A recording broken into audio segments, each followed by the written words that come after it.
Call to order the Board of County Commissioners of Grant County for their regular meeting, May 28th, 2015. Please join us for the Pledge of Allegiance and salute to the flag. I pledge allegiance to the flag of the United States of America and to the republic for which it stands, one nation, under God, indivisible, with liberty and justice for all.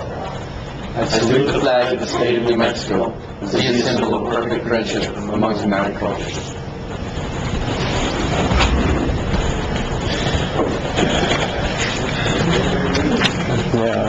Okay.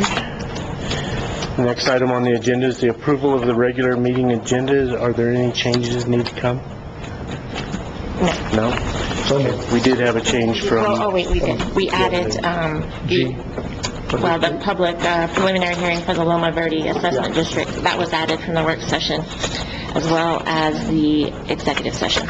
Okay. My apologies. Motion to approve with changes. Second. All those in favor, signify by saying aye. Aye. Motion passes. Public input. During this portion of our meeting, we welcome your suggestions and want to hear your concerns. This is not a question and answer period. Speakers will be limited to 5 minutes. Any individual who would like to discuss an item in more depth may request to be placed on a future agenda. Request forms are available in the county manager's office.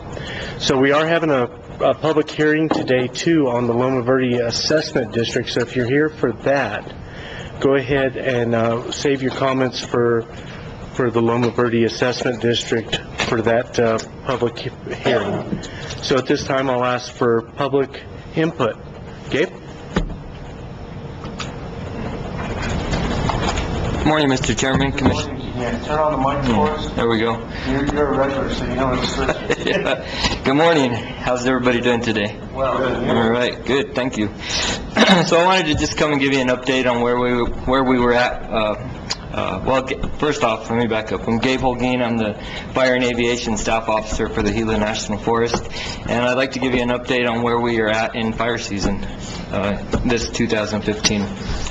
So to date, we've had several fires. We had one recently on Monday, on the holiday, Memorial Day holiday, 2.5 acres in Dry Blue Canyon, which is just south of Luna, so I don't believe it's even in Grant County, but it's on the Gila National Forest.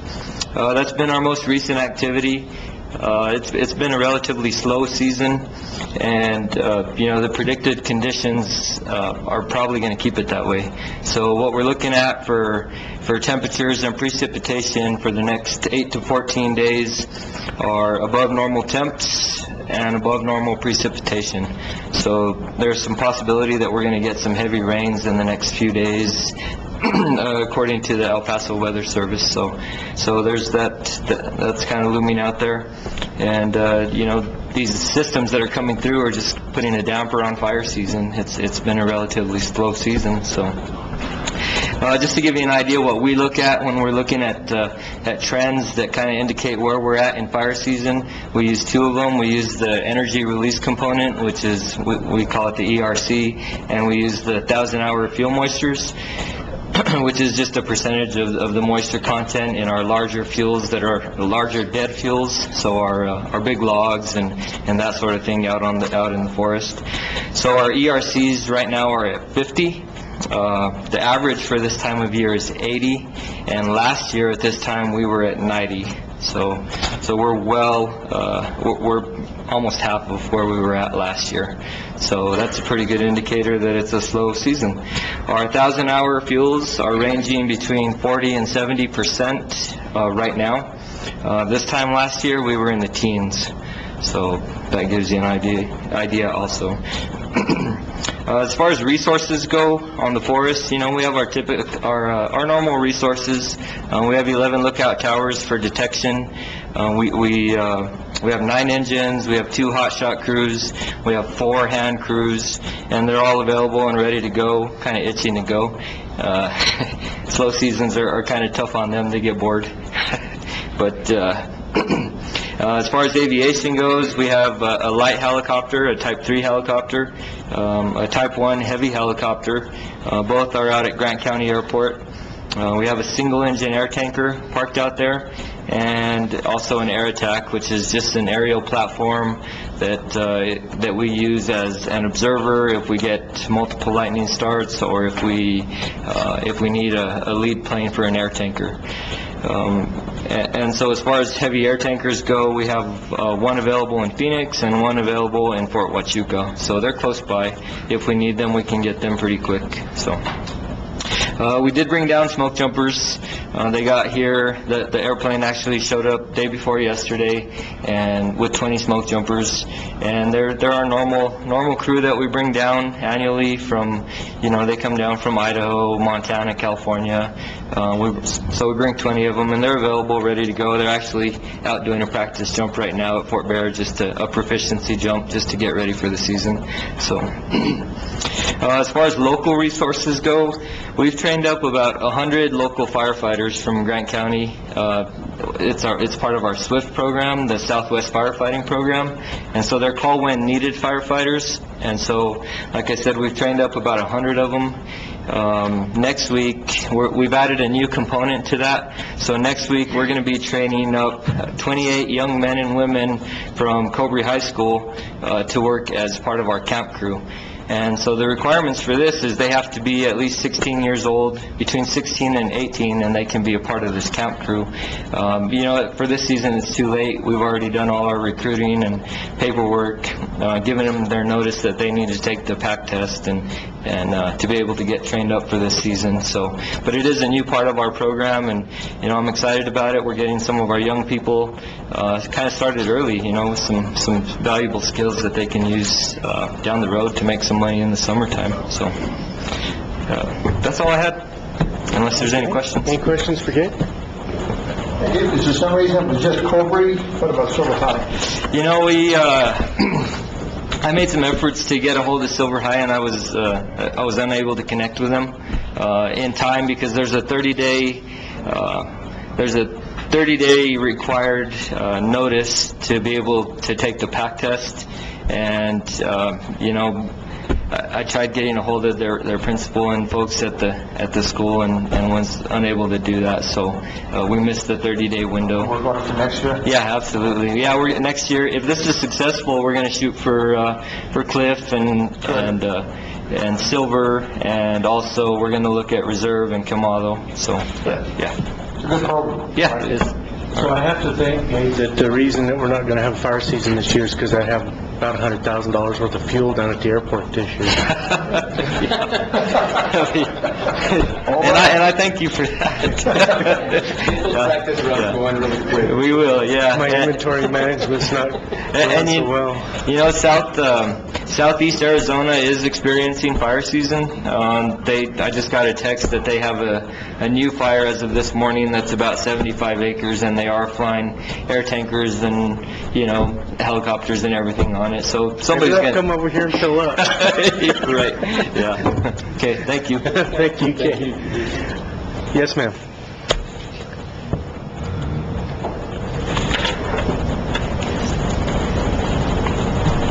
Good morning, Commissioners, and thank you for this opportunity to speak to you this morning. I'm Donna Stevens, the Executive Director of the Upper Gila Watershed Alliance, which is a watershed protection nonprofit based in Gila. I have several comments and questions about something that is not on today's agenda, but certainly will be before July 3rd. And that is something you really need to take a hard look at. The Joint Powers Agreement for the New Mexico CAP entity that Grant County is considering being a party to, and the deadline for signing on is July 3rd. There are many legal and financial questions that the county really needs to understand before committing residents to this JPA. As our elected representatives, we hope you are taking your responsibilities very seriously and are beginning to see at last that being part of the CAP entity is a really misguided idea, and you will be held accountable for your decisions. For example, I ask, has the Grant County Attorney reviewed the JPA draft? Does Grant County really have sovereign immunity in case something goes wrong, as is more than likely to happen given the infeasibility of this diversion? Many of the potential parties, including Grant County, to the JPA, think that they can easily get out of it if it's too risky or doesn't benefit them in any way, which of course it does not. However, the so-called escape clause isn't really much of an escape. It states, and I quote, "In the event of withdrawal by a party from this agreement prior to termination of this agreement, the withdrawing party shall be obligated to honor all commitments to the New Mexico CAP entity before the withdrawing party's withdrawal. Moreover, the withdrawing party shall not be entitled to a refund of any amounts paid," unquote. What are Grant County's commitments? The JPA is silent on this issue. Does Grant County really have the financial capability and the technical expertise to design, construct, operate, and maintain a Gila River diversion? The JPA states, quote, "The New Mexico CAP entity shall own and hold title to all portions of the New Mexico unit constructed pursuant to the New Mexico unit agreement. The New Mexico CAP entity shall be responsible for its share of operations, maintenance, and replacement costs of the New Mexico unit. The New Mexico CAP entity shall be responsible for its share of operations, maintenance, and replacement costs for delivery of CAP water," unquote. What will be Grant County's share of operations, maintenance, and replacement costs? Again, the JPA doesn't say. We've all heard that estimates for a diversion could cost up to $1 billion. This project could bankrupt our county, and we may not even benefit from delivery of the water, if indeed there is any. The Interstate Stream Commission says in the JPA that they will be a non-voting member of the New Mexico CAP entity. However, they control all of the money. We all know that whoever holds the purse strings is calling the shots, whether they officially vote or not. Local control is a fallacy. I hope you recognize now that the ISC has been holding its cards very close to its chest for 10 years, and now at the 11th hour, they're trying to rush through this JPA, which isn't even finalized yet.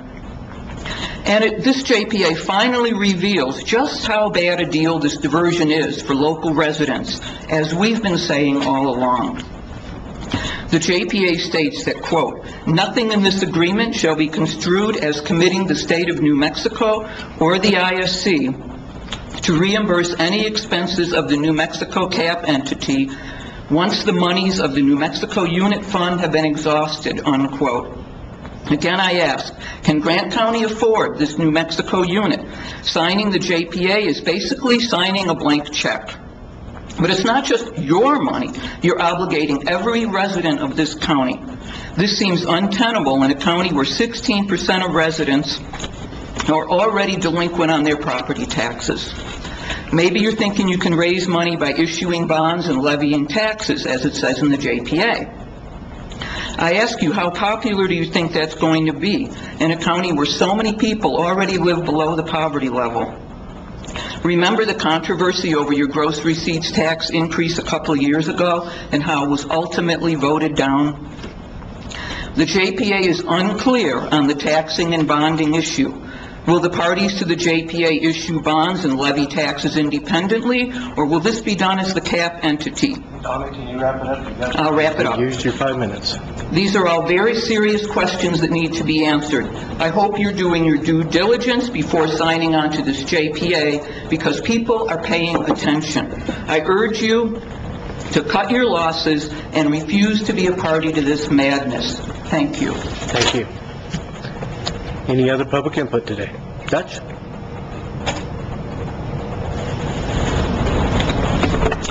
Thank you, Mr. Chairman. I'm Dutch Selman, local resident. I can't add too much to what Donna said.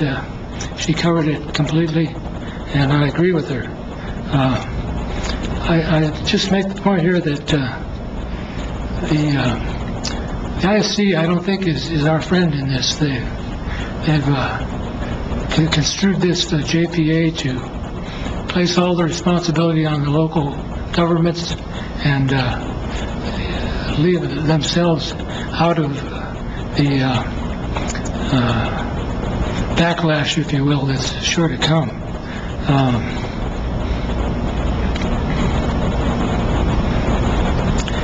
I'd simply also say that there's a simple solution, or several simple solutions, but one of them would be to simply remember that we've got the $66 million provided by the Arizona Water Settlements Act, which at this point is probably worth about $80 million because of its marked for inflation. If we took that $80 million, we could give it to each of the equal amounts to the 4 counties, be $20 million apiece. Put that out, invest it at 5%, and you get $1 million a year for any water-related purpose. And you could just start to collect that today. But to do that, you're going to have to stand up and tell the ISC just how the cow eats the cabbage. Thank you. Further public input? Mr. Baldwin.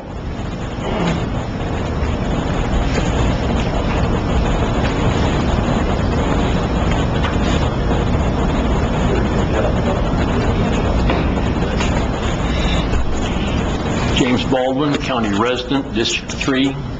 You have just had laid upon your shoulders a tremendous burden, as stated by Ms. Stevens. It's extremely important, and it's going to be so easy for it to go awry and be misdirected. In the February 26th meeting that you people had, you had appointees to the Grant County Eco Watershed Board, and I was going to speak to that. I came up to the microphone and started to speak, and I found out that the person I was going to speak about was not eligible for one reason or another, and I sat down. On new business, this agenda today, new business, item 8D, appoint Mike Dubel. Mr. Dubel is overly qualified. I have seen the work that he has done. I have employed him personally to do forest and reconstruction work on our property, and I can highly recommend him. He is the most capable person, and you've made a very wise decision in appointing him to this board. The next item goes to the Southwest Solid Waste Authority. I've attended the last 2 meetings, and present at those meetings have been our county manager and Mr. Caston, who in this capacity is on the board. My complaint was there is no recycle, or there has been no recycle bin out here in the parking lot for several Saturday and Sundays, specifically April 18th, 19th, April 25th, 26th, May 2nd and 3rd, May 16th and 17th, and this past Memorial Weekend, May 23rd, 24th, and 25th. Recycling is a 24/7 proposition. Just as collecting trash in one's home is ongoing, so is recycling. And if our county wishes to participate in the recycling program, I think our county should advocate and demand that we have a recycling bin out here 7 days a week, and that it be attended frequently, rather than have all of the debris and other stuff, glass bottles, accumulate along the side. That goes to public information, public awareness, public education. But we should keep that area out there set aside for recycle, and also keep it clean. When I was there this past weekend, a prominent businessman who deals exclusively with the Grant County, with the personnel within this building for his success, was there.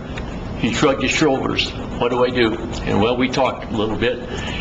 I said, follow me. And so we went to a bin down behind the shoe department. There was an elderly couple that also came up at the same time. They did not choose to follow us. They just got back in their car and went wherever they went, perhaps to a dumpster.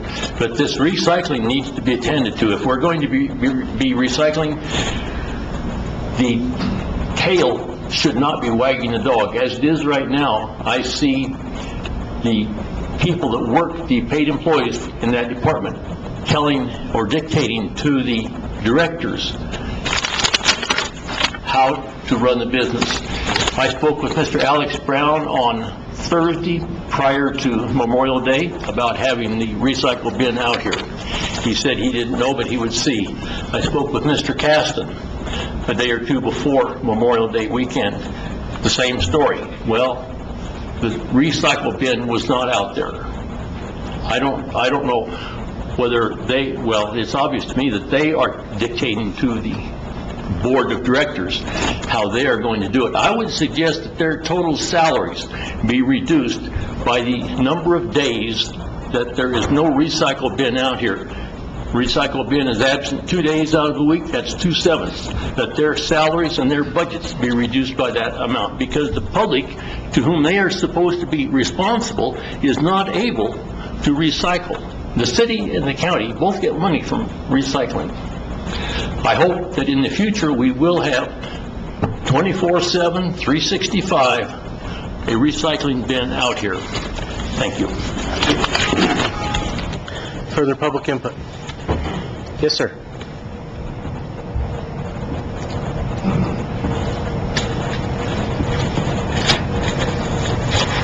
Commissioners and staff, thanks for the opportunity to speak to you today.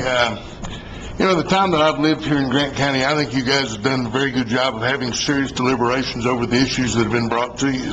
I appreciate very much the thought and the process that goes into everything that comes before you. You've talked about, and I believe you'll be voting in July, about possibly adding districts to the county. Got to tell you, I think it's a great idea. The fact that you actually went ahead and you're considering doing that, trying to find a way to create better representation for everyone throughout the county, you should be commended for that. Thank you very much. I hope that when it does come to a vote that you go ahead and you add the extra districts. A lot of people don't really understand how much time you put into the job that you have. I mean, there's areas in this county that if you go visit, you're going to spend 2 hours just driving time. And a lot of folks don't really think about that. And they don't think about the fact that you have jobs that you actually perform as well as being a county commissioner. Having 2 other persons on the commission to help represent everybody here, I think will be extremely helpful for this county. So I just wanted to stand before you and tell you that myself and my wife, our family, President of the Chamber of Commerce, we definitely support what you're doing, and we hope that you will go ahead and add those extra districts. Thank you. Thank you. Further public input? Seeing none, we'll move on. Oh, you got one. Okay. Good morning. Good morning, Commissioners. My name is Raul Torrieta. I'm here as the assessor, senior softball player, senior Olympian, actor from the theater group, chairman of the Grant County Trails Group, and volunteer for the Gospel Mission. And I would just like to state that sometimes we need to acknowledge some of our friends and our family members here in Grant County. This last weekend, they had a tournament for the Gila Monster, and that's a qualifier. It's called a World Qualifier, and it's under men's AAA, AA, from 50 to 55 to 60 years old. I practice with all these gentlemen. On the men's 50 major AA, a team from Texas, 915, came in first. Tucson Hammer Time from Arizona came in second. El Paso Spurs from Texas came in third. The men's 55, AAA, AA, El Paso Old School put a whooping on us, but we'll talk about that later. And they came in first. The Desperados from New Mexico came in second, and us, the Boomers, the 55, we came in kind of short, so we came in third. However, I just want to give a big hand for the New Mexico Boomers. There's a 60-year-old to 70-year-old, and they took first on the men's 60 AA. I do practice with them gentlemen on a regular basis. They're a bunch of great guys, and I think they need to be acknowledged. That same day, on the 16th of May, the Gospel Mission had an annual appreciation dinner, and they had the Volunteer Year Award. We got to hand it to Laura Gray, Linda Strauss, Maria Hernandez. And the Employee of the Year is a young lady by the name of Gila Rainbow Child. And we stood there, and I kind of videoed a lot of the dinner. It was a packed house. And not only that, that evening at 7 o'clock, we had a film from C. Aquino, a movie town, and I really would like for you guys to check it out. I'll get you some CDs. And they had the premiere that night, and we have the mayor in the movie, we have the councilman in the movie, we have the assessor in the movie, and so much other involved. One other thing, the 101 Things to Do is going to kick off on May 30th of this month, and we're going to conduct 3 hikes for the teenagers here in Grant County, and I'll be conducting those. I just want to say, I think these people should be recognized. Thank you very much, Commissioner, board members. Thank you. Do we expect to see any kind of Academy Awards from you, nominations? No? Okay, we're going to open the public preliminary hearing for Loma Verde Assessment District in accordance with NMSA Section 4-55A-12. This is a discussion and public comment on the question of creating an improvement district as authorized in Section 455A-10, at which any owner of the tract or parcel of land can be assessed or upon which it is proposed to impose an improvement district. Property tax may consist of the following: the proposed assessment or tax, the regularity of the proceedings relating to the improvement, the benefits of the improvement, or any other matter relating to the improvement district. Abby, do you have anything to add to that? No, this is just a routine preliminary hearing. Charlene actually did a little math to figure out if in the materials that you were provided, Ray has figured out how much the cost of the whole project will be and how much it will cost the residents.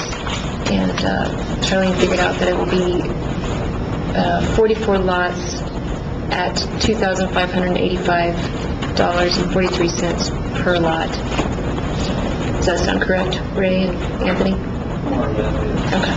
So we have a pretty... Give me the financial figure again. It's per lot. It should be, our estimate is $2,585.43. Thank you. So it's not too bad. It seems like it's a bigger project. Anthony, you got anything to add?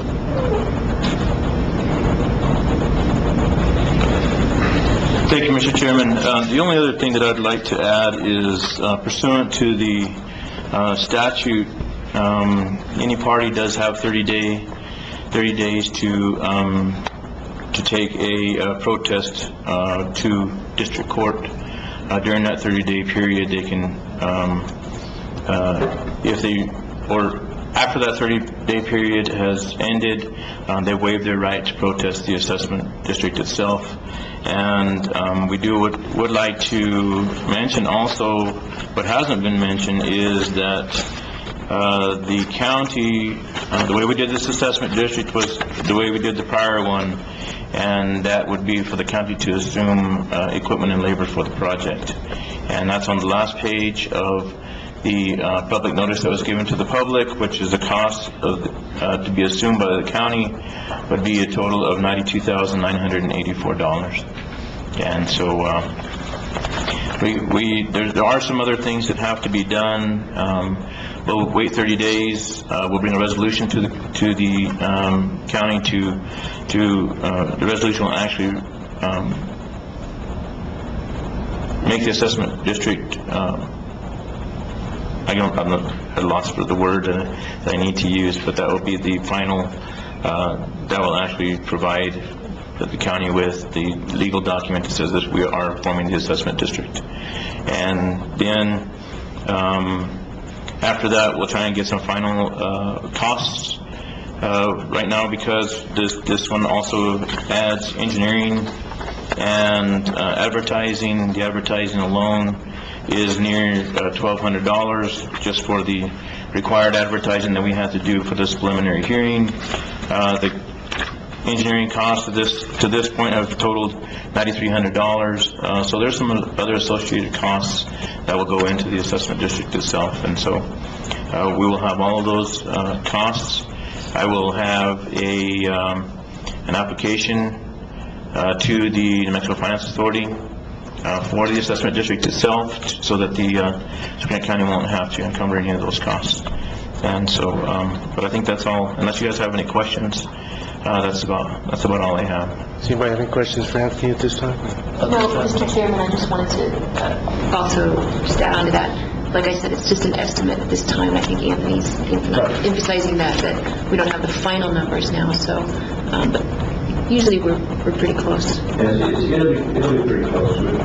I did the last assessment district, and it fell pretty much right into what the assessments came in. So Earl's pretty good at his estimates for construction.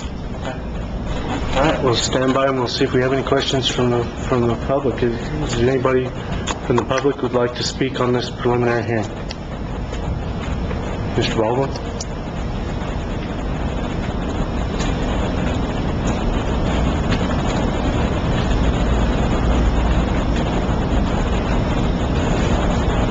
James Baldwin, county resident. How has the county's subdivision review committee observed or seen or passed on this development? Mr. Baldwin, this is an old subdivision. I'm sorry? It's an old subdivision. I don't know how old the subdivision is this, Anthony? 30 years? Okay. Yeah, so it didn't go to subdivision. Okay. Fine. Thank you very much. Thank you. Any other public input? Lonnie, you got anything to say? I figured you did. We're a little close on. Mr. Chairman, Good morning. thank you for this opportunity.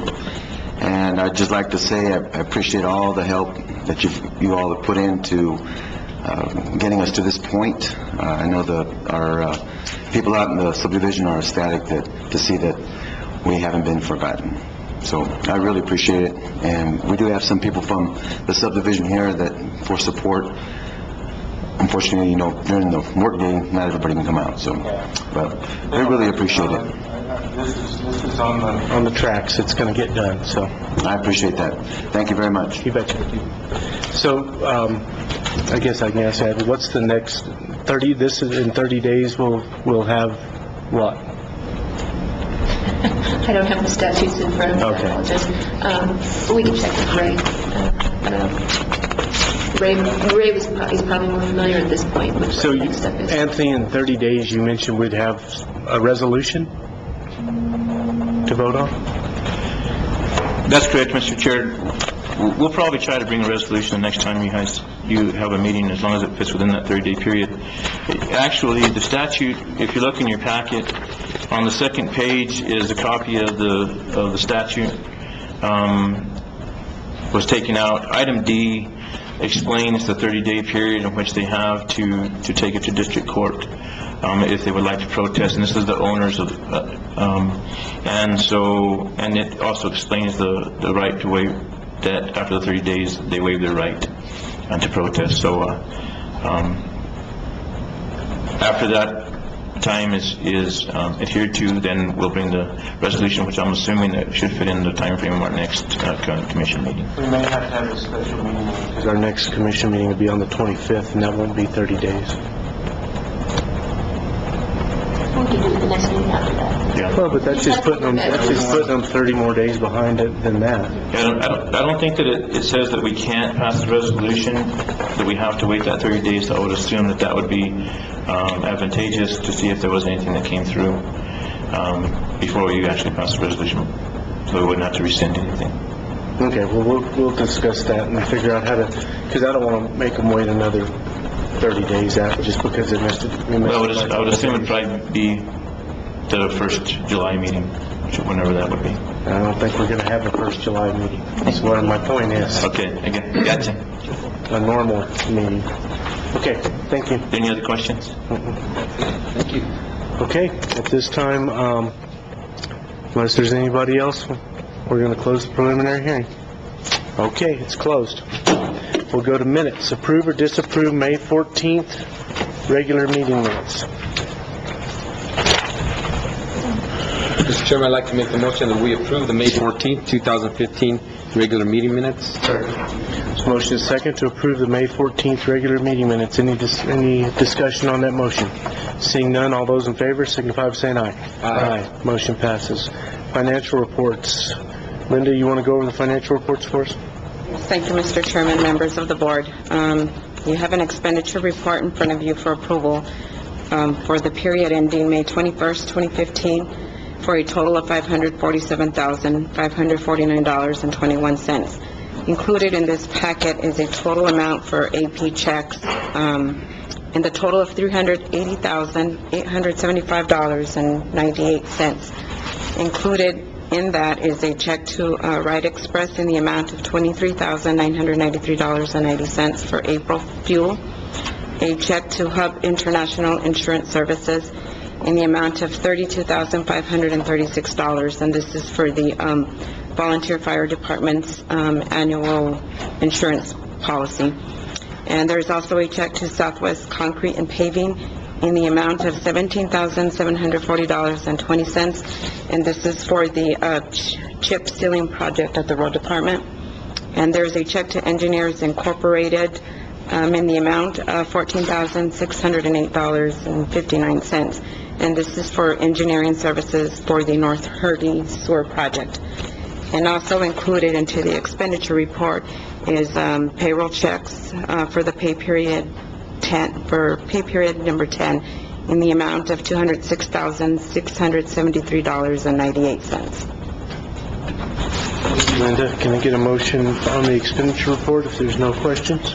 Make a motion to approve the May 21st, 2015 expenditure report. Second. Motion is second to approve the May 21st expenditure report. Is there any discussion on that motion? Seeing none, all those in favor signify by saying aye. Aye. Motion passes. Can you go through the cash flow real quick for us, Linda? Yes. This is for the monthly report ending of March 31st, 2015. The actual cash balance at July 1, 2014 was $2,379,621. Revenues through the end of March were $6,234,110, and transfers through the end of March 31st were $1,268,910 out. And operating expenditures to date were $2,241,562, and salaries and benefits to date were $4,371,263, leaving us an actual cash balance at the end of March of $731,997, with a projected cash balance at the end of June 30, 2015 of $2,303,854, with a surplus at the end of June 2015 of $29,059. In the road fund, the actual cash balance on July 1, 2014 was $120,460, with revenues through the end of March 31st of $489,051, and transfers through the end of March of $333,216, and operating expenditures through the end of March of $201,382.63, and salaries and benefits to date of $948,057, leaving us with an actual cash balance at the end of March of a negative $206,713, and that negative is due to the second half of cash transfers which took place this month, leaving us with a projected cash balance at the end of June 30, 2015 of $205,859, with a projected surplus at the end of June 30, 2015 of $68,175. In the correction fund, we had an actual cash balance on July 1, 2014 of $26,163, revenues to date of $805,690, and transfers to date of $835,132, with operating expenditures year-to-date of $463,712, and salaries and benefits to date of $1,457,191, leaving us an actual cash balance at the end of March 31st of a negative $253,918. And again, the negative is due to the second half of cash transfers taking place in this month of May, leaving us a projected cash balance at the end of June 30, 2015 of $275,077, with a projected, the projected cash balance at the end of June 30, 2015 was $21,158 with a no surplus. Next item on the agenda is new business. Appoint Michael DeBell to the Grant County Eco Watershed Board to replace Joseph Mondragon, which is leaving our community. Mr. Chairman, I'd like to make a motion that we approve the appointment of Michael DeBall to the Grant County Eco Watershed Board. Second. Motion is second to appoint Michael DeBell of the Grant County to the Eco Watershed Board. Is there any discussion on that motion? Seeing none, all those in favor signify by saying aye. Aye. Motion passes. Contracts and agreements. Item E, approve or disapprove agreement A1510. This is an MOU between the town of Silver City and the Grant County regarding the purchase and sale of gasoline and diesel fuel. Charlene went over that with us on Tuesday. If anybody has any questions, okay. Motion to approve agreement A1510 in reference to the MOU between the town of Silver City and the county of Grant regarding the purchase and sale of gasoline and diesel fuel. I second. The motion is second to approve agreement A1510. Is there any discussion on the motion? Seeing none, all those in favor signify by saying aye. Aye. Motion passes. Approve or disapprove agreement number A1511, State of New Mexico Children, Youth, and Families Department Agreement, Restorative Justice Grant in the amount of $73,161. Mr. Chairman, I'd like to make the motion that we approve agreement A15-11. Second. There's a motion and proper second to approve A1511. Is there any discussion on that motion? Seeing none, all those in favor signify by saying aye. Aye. Motion passes. Resolutions. Approve or disapprove Resolution R1513, Fiscal Year 2016 Preliminary Budget. Charlene, do you have anything to go over before we do that? I can recap the general fund, road fund, and corrections fund if you would like. That's fine. Projected beginning cash balance for the general fund, $2,184,956. Budgeted expenditures, $9,647,747. Budgeted revenues, $12,512,738. Projected transfers out, $2,599,681, leaving a projected ending cash balance of $2,450,266, which meets the minimum amount of reserves that we are required to have. Road fund, beginning cash balance, $205,859. Budgeted expenditures, $1,672,086.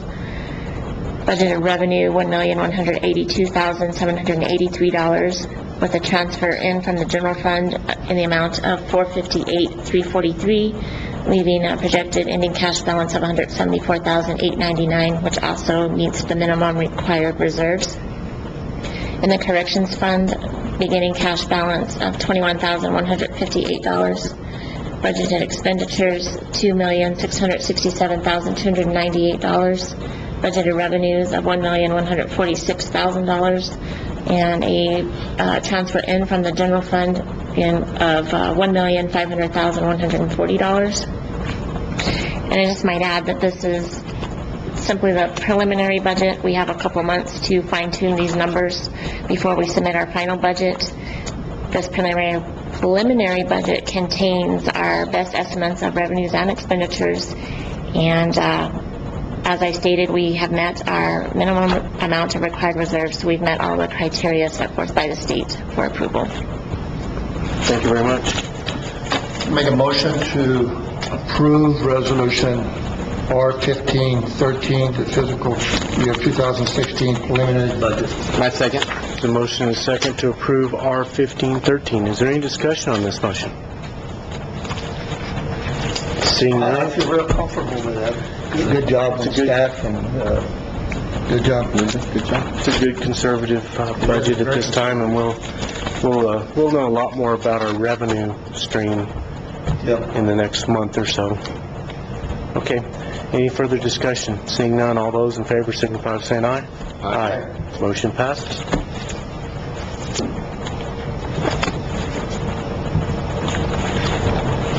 Okay, at this time,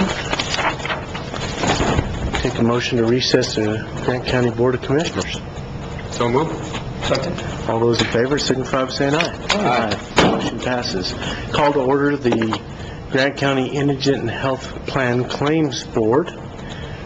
We have one item on the agenda today, approve or disapprove health plan claims for May 31st, 2015. There's 81 claims for $52,413.69 to Gila Regional Medical Center, and there's 5 claims for $3,654.57 for Gila Regional Medical Center Ambulance in May, for a total of $56,068.26. Sheriff, make a motion to approve the health plan claims indigent fund for May 31, 2015. And I second. The motion is second to approve the health plan claims. Is there any discussion on the motion? Seeing none, all those in favor signify by saying aye. Aye. Motion passes. Can I get a motion to adjourn the Grant County Indigent Health Plan Claims Board? So move. Second. All those in favor signify by saying aye. Aye. Call back to order the Grant County Board of Commissioners, and at this time we'll stand for Commissioner comments. Commissioner? Well, I don't have very much today. I just want to kind of go over our, there's some comments made last meeting when I wasn't here, and I was lucky enough to see it on CATS, and I'm appreciative to that. And I just want to let the public know that as a county commissioner, we're here to oversee the county, of course, and our major duty is to look over our county manager and make sure things are going in the right direction, which I think they're going in a very good direction.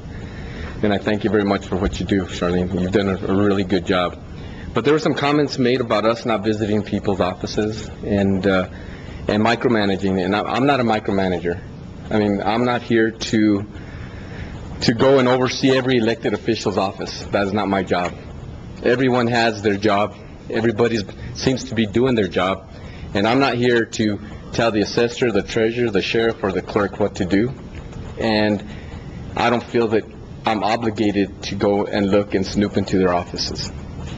So that is my comment for today. Thank you very much. Yes, since our last meeting, I attended the Gila EDA roundtable meeting. I always brag about it because it's a great way to put your finger on what's happening as far as big businesses, small, any other types of services that are provided in our community as far as organizations and citizens. Also, continue to work on the Animal Control Ordinance Committee, dedicated group, and we're coming real close. We're working on the definitions now. And I'm sorry, Abby, it's going to be a thick one. You may want to call out a lot of it, I don't know, but you'll have a lot to work with, all right? Also went to the dispatch meetings and stuff, and I thought about this when I wrote this down. I say the dispatch, but probably the public doesn't know what that means. And what it means is that we, as a county, Charlene's involved in it also, as far as the committee, is where we meet with the county emergency response agencies as far as fire, law enforcement. I was originally from Tucumcari, New Mexico. We say fire there. And fire, law enforcement, and medical. We talk about communications, improving the communications and the safety of the public. And talking about the different events that are coming up, to plan for them, and then afterwards, I'm sorry, and the sheriff's on there too. And we also discuss the events and how they went and how we can better plan for next year. So it's an important organization. continue to have numerous meetings with TUCASA, which is the Substance Abuse Treatment Center, working on the site locations and RFP. Also, I'd like to take this time to send out a congratulations from the work that the task force did on behavioral health, and HMS stepping up and filling a very important void that we had in our community. Outstanding job. It was going to be a lot of additional work, and they stepped forward, and I congratulate them for it. And last but certainly not least, I know I lost a good friend this last week, and the community did also in Manning Ergon. He had a business here for 55 years, was a big part of this community. He was on a lot of different boards and such, and did a lot for the community. In fact, they had his services today at 9:30. So I send my condolences out to his family. So, that's it. Okay, thank you, Commissioner. I just want to assure the public that the commission is taking the JPA with the Interstate Stream Commission very seriously. The attorney has reviewed the preliminary. We are not going to rush into this. They can't wag the dog. They're asking us for support now, so we will do it, and we will do it right, whatever that decision may be. So, just to know, we are on it, and we are diligent on that. I want to congratulate all the graduates from Silver High School and the coming graduates from Cobury High School, and I guess the graduates from Cliff High School also. Cobury's is this Friday. I urge all the graduates' families, please urge your kids to be safe. I know the sheriff would reiterate those sentiments also. And I'm very proud of the kids we have in the county. I expect great things out of them. So with that being said, well, two. There's one over there too. Got my daughter. But Gabe and I, It was pretty awesome. Yesterday they had the notification of scholarships. I was amazed how many scholarships were given out. It is awesome. Say something about our young people. Yes, sir. Gabe and I didn't know it until a few weeks ago, but our wives were in the hospital together having these girls. Yeah. One of them was born late on the 24th, and one of them was born early on the 25th of March, so we didn't know that. Okay, with that, I'd take a motion to adjourn. No, not the executive session. Not that. So we're going to have an executive session in accordance with the NMSA 1978-1015-1H2, and we're going over the county manager's goals. It was decided not to do that 3 weeks ago when I had to leave early, so we're going to do it today. So somebody can I have a motion to go into executive session? Motion to adjourn to go into executive session. Second. There's a motion and a second to go into executive session. All those in favor signify by saying aye. Aye. Motion passes. Bob, can you take a roll call, please?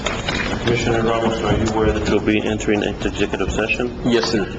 Chairman Caston, are you aware that you'll be entering into executive session? I am. Commissioner Hall, are you aware that you'll be entering into executive session?